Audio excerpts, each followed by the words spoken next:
வணக்கம் மக்களே! இன்னைக்கு நாளோட 3வது வீடியோ. இப்ப ரெக்கார்ட் பண்ணிட்டு இருக்கக்கூடிய வீடியோ. ஸோ ஆல்ரெடி பிளான் பண்ணது தான். பட் பிளான்ல ஒரு சின்ன சேஞ்ச் பண்ணிட்டேன். ஏன்னா மெம்பர்ஷிப்ல தான் ஒரு வீடியோ போஸ்ட் பண்ணணும் அப்படின்னு நான் இருந்தேன்.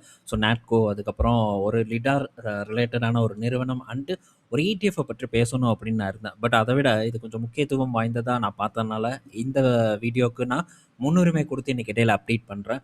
நாளைக்கு இந்த மெம்பர்ஷிப்ல அதை பற்றியான விவரங்கள நான் டிஸ்கஸ் பண்றதுக்கு ட்ரை பண்றேன். ஸோ நாளைக்கோட சிச்சுவேஷனை வந்து பொறுத்து. அங்க ரொம்ப ஒரு எமர்ஜென்சி இல்ல. பட் ஒரு புரிதல் ஏற்படணும் அப்படிங்கிறதுக்காக அத பேசணும் அப்படின்னு நான் நெனச்சேன். ஸோ நாளைக்கு முடிஞ்சா நான் அப்டேட் பண்றதுக்கு ட்ரை பண்றேன். ஸோ இப்போ வந்து நம்ம பல அப்டேட் பார்க்க போறோம். ஸோ சில நிறுவனங்கள் குறிப்பா ஏஐ ரிலேட்டடான நிறுவனங்கள் பற்றியான அப்டேட்ஸ தான் வந்து நம்ம பார்க்க போறோம். ஸோ ஒன்னொன்னா நம்ம பார்ப்போம். அதெல்லாம் பார்க்கறதுக்கு முன்னாடி இன்னைக்கு டே நாஸ்டாக்கோட பெர்ஃபார்மன்ஸ் பார்க்கும்போது கரண்ட்டா ஒரு 150 பாயிண்ட்ஸ் பாசிட்டிவ்ல இருக்கு. ஆனா இன்னைக்கு டே ஓப்பனிங் நல்லா பெட்டரான ஒரு ஓப்பனிங்கா இருந்தது. பட் அந்த ஓப்பனிங் நிலைக்கல. ஸோ இப்போ அப்படியே கொஞ்சம் கொஞ்சமா பார்த்தீங்கன்னா சரிவடைஞ்சு வந்துட்டுருக்கு. இன்னைக்கு சிப் கம்பெனிஸ் எல்லாம் பார்க்கும்போது ஒரு பெட்டரான ஒரு ஓப்பனிங் இருந்தது. ஒரு 5% மேலான ஏற்றத்த இன்டெல், ஏஎம்டி போன்ற நிறுவனங்கள் குடுத்தது.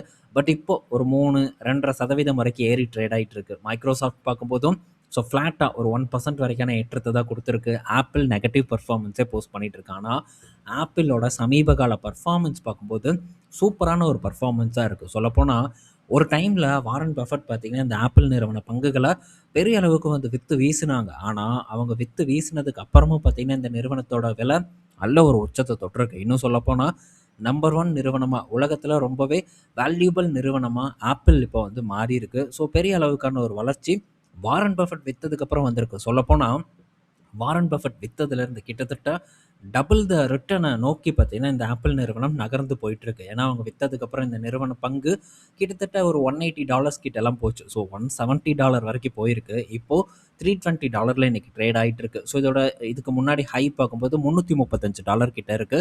So almost double the return நெருங்கிருச்சு ஆப்பிள். அவங்க வித்ததுக்கு அப்புறம் மட்டுமே இந்த அளவுக்கான ஒரு ஏற்றம் வந்து நடந்திருக்கு. ஸோ இதுதான் பார்த்தீங்கன்னா செல்லிங்கில் இருக்கக்கூடிய ப்ராப்ளம். பட் இதை வந்து அனைவரும் ஏற்றுக்க டெஃபினட்டாக மாட்டாங்க. ஏன்னா விற்றதுக்கப்புறம் ஏறக்கூடாது அப்படிங்கிற ஒரு மைண்ட் செட் பலருக்கும் வந்து இருக்குது. அது எனக்கும் இருந்தது. ஸோ அதோட மாற்று கருத்தே இல்லை. அதிலிருந்து டெஃபினட்டாக நம்ம ஓவர் கம் பண்ணி வந்தே ஆகணும். ஏன்னா அதை மட்டும் நம்ம பண்ணாமல் விட்டுட்டோம் அப்படின்னா கடைசியில் ஸோ ப்ராஃபிட் புக் பண்ணுறதுக்கு நம்ம தவறுவோம். ஒவ்வொரு இடத்துலையும் வந்து தவறுவோம். கடைசியில் எல்லா லாபத்தையுமே நம்ம பேப்பர் ப்ராஃபிட்டாக பார்த்துட்டு வெளியே வருவதற்கான வாய்ப்பு ரொம்ப வந்து அதிகமாக இருக்குது. ஸோ ப்ராஃபிட் புக்கிங் ரொம்ப இம்பார்ட்டன்ட் அப்படிங்கிறதையும் நம்ம தெரிஞ்சுக்கணும்.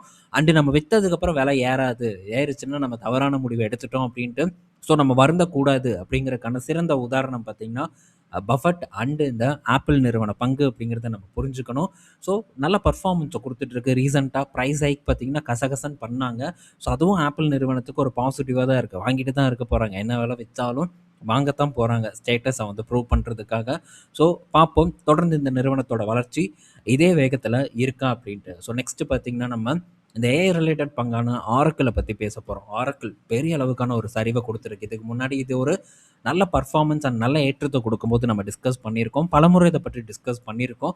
அண்டு மைக்ரோசாஃப்ட் கூட கம்பேர் பண்ணியும் இதை பற்றி நம்ம இதுக்கு முன்னாடி வந்து பேசியிருக்கோம். ஏன் ரீசெண்டாக ஒரு நல்ல ஒரு ஏற்றம் நடந்தது. அப்போ கூட இதை பற்றி நம்ம பேசணும். இப்போது அங்கேருந்து மட்டுமே பெரிய அளவுக்கான சரிவு கொடுத்துருக்கு. இங்கே பாருங்க கிட்டத்தட்ட 60% வரைக்கான ஒரு இறக்கம் இப்போ ஒரு 1.5 மாசத்துல இந்த ஆரக்கிளில் வந்து நடந்திருக்கு. ஏற்றமும் இருந்தது. ஸோ ஏற்றத்துக்கு ஏற்ற ஒரு இறக்கமும் பார்த்தீங்கன்னா இப்போ இந்த ஆரக்கிளில் நடந்துட்டு இருக்கு. இன்னைக்கு இடையில 3% வரைக்கான சரிவை ஆரக்கிள் வந்து ஃபேஸ் பண்ணிட்டு வந்துட்டு இருக்கு. இதோட ப்ரீவியஸ் ஹை பார்த்தீங்கன்னா $360 கிட்ட இருக்கு. ஸோ $360 இப்போ வெறும் $120 ட்ரேட் ஆயிட்டு இருக்கு. ஸோ இதில் இருக்கக்கூடிய இஷ்யூஸை பற்றி நம்ம இதுக்கு முன்னாடி டிஸ்கஸ் பண்ணியிருக்கோம். இருந்தாலும் இதில் என்ன ஒரு இஷ்யூ இருக்குது அப்படின்னு நம்ம பார்த்தா ஸோ ஒன்றே ஒன்று தான் கடன், அதுக்கப்புறம் ஓவர் ஸ்பெண்டிங். ஸோ கடன் வாங்கி பெரிய அளவுக்கு இன்ஃப்ராஸ்ட்ரக்சரை கிரியேட் பண்ணுறதுக்கான ஒரு முயற்சியில் ஆரக்கிள் வந்து இருந்துட்டு வந்துட்டு இருக்காங்க. ஸோ கடன் பார்த்திங்கன்னா பெரிய அளவுக்கு கழுத்தை நெரிக்கக்கூடிய ஒரு சுச்சுவேஷனில் இந்த ஆரக்கிள் பார்த்திங்கன்னா இருந்துட்டு வந்துட்டு இருக்கு. அது மட்டும் இல்லை. ஸோ ஒரே ஒரு கஸ்டமர் கிட்டத்தட்ட 50% வந்து இவங்களுடைய அந்த கெப்பாசிட்டியை யூஸ் பண்ணக்கூடிய ஒரே ஒரு கஸ்டமர் இருக்கக்கூடிய ஒரு காரணத்தினாலையும் பெரிய அளவுக்கு ஒரு கான்சன்ட்ரேஷன் ரிஸ்க் பார்த்தீங்கன்னா இந்த ஆரக்கிளில் போயிட்டுருக்கு. ஸோ இதை இவங்க எப்படி வந்து மேனேஜ் பண்ண போகிறாங்க அப்படிங்கிற ஒரு கிளாரிட்டி நமக்கு கிடைக்கணும். ஸோ அதர்வைஸ் நம்ம ரொம்ப வந்து கேர்ஃபுல்லாக இருக்கணும். இந்த மாதிரியான நிறுவனத்தை பொறுத்த வரைக்கும் புகழ்பெற்ற ஒரு நிறுவனம் டவுட்டே இல்லை. சரிவு அடைஞ்சதுன்னா அடைஞ்ச மாதிரி இருக்கும். பெரிய அளவுக்கான ஒரு சரிவு ஏற்படும். சிக்கலில் சிக்கணும்னா கண்டிப்பாக ஒரு பெரிய இம்பேக்ட் நம்ம போர்ட்ஃபோலியோவில் ஏற்படும். போர்ட்ஃபோலியோவில் ஏற்படுறதை விட நம்மளுடைய கேபிட்டல் பார்த்திங்கன்னா அப்படியே கரைஞ்சிக்கிட்டே இருக்கும். காற்றுல கற்பூரம் கரையிற மாதிரி கேபிட்டல் கொஞ்சம் கொஞ்சமாக கரையும். அதை பார்க்கும்போது ரொம்ப வலிக்கும். ஸோ இதிலெல்லாம் நம்ம பணத்தை போட்டு மீள முடியாது. ஸோ ரொம்ப கஷ்டம். நம்ம மார்க்கெட்டில் ஆவரேஜ் பண்ணுற மாதிரி இந்த இடத்துல ஆவரேஜ் பண்ண முடியாது. ஸோ 65% வரைக்கான சரிவு இந்த ஆரக்கிளில் பார்த்தீங்கன்னா ஏற்பட்டிருக்கு. ஸோ இன்னும் நிறைய பங்குகள் இறங்கிட்டு இருக்கு. நெட்ஃப்ளிக்ஸும் பார்க்கும்போது இறங்கிட்டு தான் இருக்குது. ஸோ நெட்ஃப்ளிக்ஸை பற்றியும் நம்ம இந்த வீக்கில் ஏதோ ஒரு நாள் வந்து டிஸ்கஸ் பண்ணுவோம்.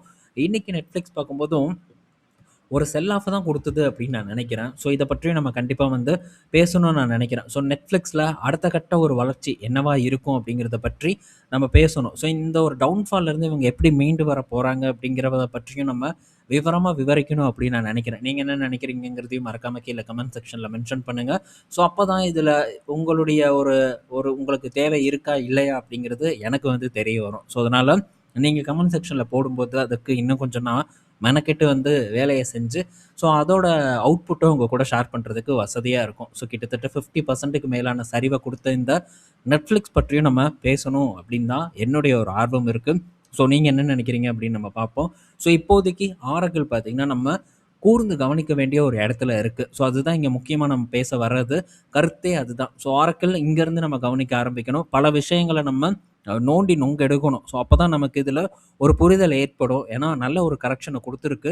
ஸோ இதில் ஆப்பர்ச்சுனிட்டி இருக்குது, மாற்று கருத்தே இல்லை. ஸோ ஆனால் ஒரு ஓகேவா சேஃப்டி கிடைக்குமா அப்படிங்கிறத நம்ம மட்டும் கொஞ்சம் வேலை செஞ்சு கண்டுபிடிச்சிட்டோன்னா அதுக்கப்புறம் இந்த ஈஸியாக எந்த ஜோன் நமக்கு சூட்டபுளாக இருக்கும் அப்படிங்கிறதெல்லாம் ஐடென்டிஃபை பண்ண முடியும் அப்படின்னு நான் நினைக்கிறேன். ஸோ நானும் இதோட ஒர்க்கெல்லாம் வந்து பண்ணிவிட்டு ஒன்ஸ் வந்து எல்லாம் கம்ப்ளீட் ஆச்சுன்னா அந்த அப்டேட்டை கண்டிப்பாக உங்கள் கூட நான் ஷேர் பண்ணுறேன். சம்டைம்ஸ் வந்து கம்ப்ளீட் ஆகாது, ஒரு கிளாரிட்டி கிடைக்காது. ஸோ அந்த மாதிரி டைமில் நம்ம இன்னும் அதிகப்படியான ஒரு காலத்தை எடுக்க வேண்டிய ஒரு சூழ்நிலை ஏற்படும். ஏன்னா கிளாரிட்டி இல்லாமல் நம்ம எதுவுமே பண்ண முடியாது. அப்படி நம்ம பண்ணணும்னா அது நமக்கு ரிவீட் அடிக்கிற மாதிரி தான் அது அமையும். அதனால ரொம்ப கிளாரிட்டியோட நம்ம இந்த மாதிரி நிறுவனங்களை கையாளுறதுக்கு ட்ரை பண்ணுவோம்.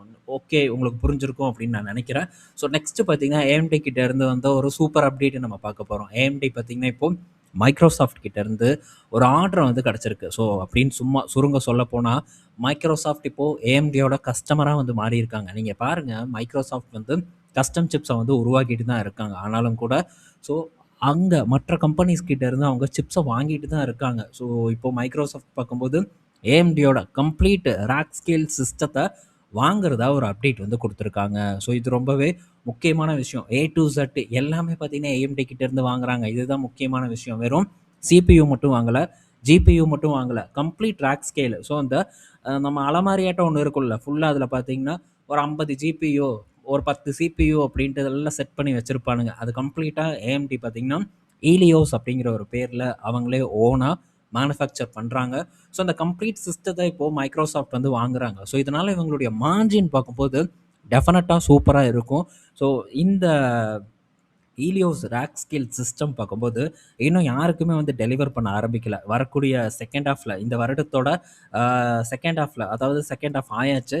இதுக்கப்புறம் தான் பார்த்தீங்கன்னா அவங்க டெலிவரி பண்ணவே ஆரம்பிக்க போகிறாங்க. ஸோ அதில் மைக்ரோசாஃப்ட்டும் ஒரு கஸ்டமர் அப்படிங்கிறத நம்ம இந்த இடத்துல பார்த்துக்கணும். ஸோ இது ஏஎம்டியை பொறுத்த வரைக்கும் ஒரு பெரிய பாசிட்டிவ் நியூஸ். இன்டெலை ஓவர்டேக் பண்ணி ஏஎம்டி பார்த்தீங்கன்னா அடுத்த கட்டத்தை நோக்கி நகர்ந்து போயிட்டே இருக்காங்க. ஸோ ஒரு பெரிய வளர்ச்சி பார்த்தீங்கன்னா இந்த செக்மெண்ட்டில் ஏஎம்டி அடைவதற்கான வாய்ப்பு இருக்குது.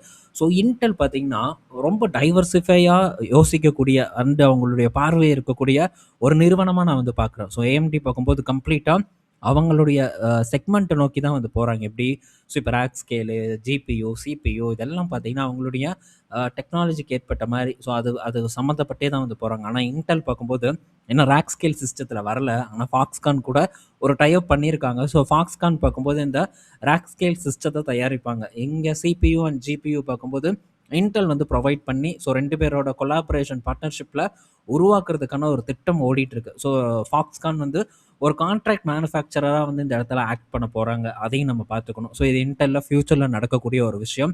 அதை இந்த இடத்துல நான் உங்ககிட்ட முன்கூட்டியே சொல்கிறேன். அண்டு ஸோ இன்டெலோட மெயின் கான்சன்ட்ரேஷன் இப்போ எங்கே இருக்குது? ஸோ நம்ம பலமுறை டிஸ்கஸ் பண்ண மாதிரி ஃபவுண்ட்ரியில் தான் வந்து இருக்குது. ஸோ ஃபவுண்ட்ரி இன்டெலோட முதுகெலும்பாக வந்து மாறிட்டு இருக்கு. அதை நம்ம உணர்ந்து கொண்டே ஆகணும். ஸோ ஃபவுண்ட்ரியில் வரக்கூடிய ரெவன்யூ கண்டிப்பாக ஸோ பெரிய அளவுக்கு பீட் பண்ணும் அப்படின்னு நம்ம எதிர்பார்க்கலாம். ஒரு பக்கம் இன்னுமே கூகுள் பார்க்கும்போது இன்டெலோட Xeon 6 தான் வந்து யூஸ் பண்ணுறாங்க. ஸோ இன்னும் பல நிறுவனங்கள் பார்க்கும்போது அதை யூஸ் பண்ணுறாங்க. ஸோ இது இன்டெலுக்கு கூடுதலான ஒரு அட்வான்டேஜை தான் வந்து ஏற்படுத்துது.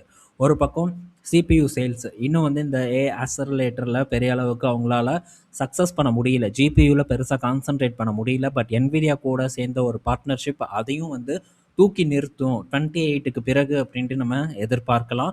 ஸோ இது வரைக்கும் ஒரு நார்மலான ஒரு பிஸ்னஸை கொண்டு போவாங்க. 27லேருந்து ஃபவுண்ட்ரி பிஸ்னஸோட கான்ட்ரிபியூஷன் இருக்கும் அப்படின்னு நம்ம எதிர்பார்க்கலாம். ஸோ க்ரோத்து 27லேருந்து இன்டெலுக்கு ஆரம்பிக்கும் அப்படின்ட்டு நம்ம எக்ஸ்பெக்ட் பண்ணலாம். இது இன்டெல் பற்றியான அப்டேட்டு. ஸோ ஓரளவு புரிஞ்சிருக்கும் அப்படின்னு நான் நினைக்கிறேன் நான் சொல்ல வர்றது. ஸோ கம்ப்ளீட்டாக பிஸ்னஸ் அப்டேட்டு தான். ஸோ இது ரொம்ப முக்கியமான சில விஷயங்கள். அந்த விஷயங்கள தான் இந்த இடத்துல நான் ஷேர் பண்ணியிருக்கேன். இது எங்கேயுமே வந்து உங்களுக்கு கிடைக்காது. இவ்வளோ டீப்பான ஒரு அனாலிசிஸ். பட் இது நம்ம நண்பர்களுக்கும் ஸோ இன்வெஸ்ட் பண்ணுறோம், இன்வெஸ்ட் பண்ணலை அதெல்லாம் 2வது. ஸோ ஒரு விஷயத்த தெரிஞ்சுக்கணும் அப்படின்னு நினைக்கிறவங்களுக்கு கண்டிப்பாக இது உதவிகரமாக இருக்கும் அப்படிங்கிற ஒரு நோக்கம் தான் முக்கியமான ஒரு நோக்கம்.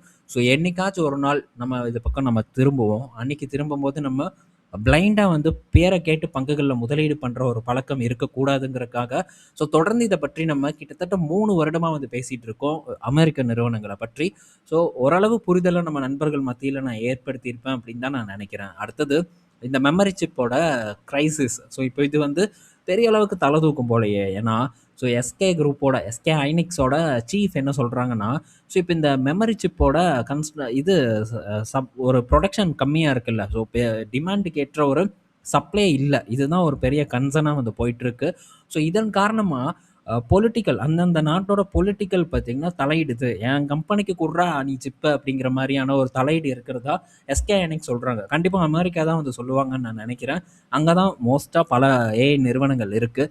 ஸோ எங்களுக்கு குட்றா அப்படின்னு சொல்லி மிரட்டுறதுக்கான வாய்ப்பும் இருக்குது. ஸோ இது பெரிய ஒரு இஷ்யூவை கிரியேட் பண்ணும் அப்படின்ட்டும் எஸ்கே ஹைனிக்ஸ் தரப்புல இருந்து ஒரு அப்டேட் வந்திருக்கு. அடுத்தது இந்த மெமரி சிப் செக்மெண்ட்டை பொறுத்த வரைக்கும் கிட்டத்தட்ட 59% வரைக்கான ஷேர் பார்த்தீங்கன்னா இவங்க கிட்ட தான் இருக்குது. இதுக்கப்புறம் தான் சாம்சங், மைக்ரான் போன்ற நிறுவனங்கள் மார்க்கெட் ஷேரை வந்து வச்சுருக்காங்க. ஸோ இதில் லீடர்ஷிப் பொசிஷனில் இருக்கிறது யார்? எஸ்கே ஹைனிக்ஸாக வந்து இருக்குது. ஸோ ஃபர்தராக இவங்க ப்ரைஸை வந்து உயர்த்திட்டே தான் இருக்க போகிறாங்க அப்படின்ட்டு நமக்கு இந்த ஸ்டேட்மெண்ட் மூலிமா கிளியராக வந்து அவங்க சொல்ல வராங்க. ஸோ மற்ற விஷயங்கள் எல்லாமே பார்த்தீங்கன்னா சும்மா உழுவுலாக்கி சொல்லிருக்காங்க. இவங்களுடைய நோக்கம் என்ன? ஸோ இப்போ இருக்கக்கூடிய டிமாண்டை பயன்படுத்தி ப்ரைஸை வந்து உயர்த்துறதுக்கான ஒரு முயற்சியில் இருக்காங்க அப்படிங்கிறது நமக்கு கிளியர் கட்டாக தெரியுது. ஸோ இதுதான் வந்து பொருளாதாரத்தோட அடிப்படை விதியே. ஸோ மேபி 11th படிச்சிருந்தா கூட இதை நம்ம வந்து தெரிஞ்சிருப்போம். ஸோ எந்த சப்ளை வந்து கம்மியாக இருக்கும்போது டிமாண்டு கண்டிப்பாக அதிகரிக்கும். அந்த டிமாண்டை பயன்படுத்தி உற்பத்தியாளர்கள் அந்த பொருட்களோட விலையை கணிசமாக வந்து உயர்த்துவாங்க. அது நார்மல் விவசாயத்திலே வந்து அது ஏற்படும். அதுதான் இங்கேயும் வந்து நடந்துட்டு இருக்கு. அப்பா சரிப்பா நீ எஸ்கே ஹைனிக்ஸ் நீ அப்படி ஓரமாக இரு, நாங்களும் போட்டிக்கு வரோம் அப்படின்ட்டு சைனீஸில் இருக்கக்கூடிய மெமரி சிப் மேனுஃபேக்சரரான சிஎன்எக்ஸ்டி சிஎக்ஸ்எம்டி அப்படிங்கிற ஒரு நிறுவனம் பார்த்தீங்கன்னா இப்போது ஐபிஓக்கு வராங்க. $8.5 பில்லியன் ஐபிஓ இப்போ இந்த நிறுவனத்துக்கிட்ட இருந்து வரப்போகுது. ஸோ இவங்களுடைய மார்க்கெட் ஷேரும் உயர்ந்திருக்கு. ஒரு 7% கிட்ட பார்த்தீங்கன்னா இவங்களுடைய பங்களிப்பு வந்து இருக்குது இந்த மெமரி சிப்பில். ஸோ இந்த நிறுவனத்துக்கிட்ட இருந்து எவன் வாங்குவான்? அமெரிக்காக்காரன் வாங்குவானாங்கிற கேள்வி இருக்கலாம்.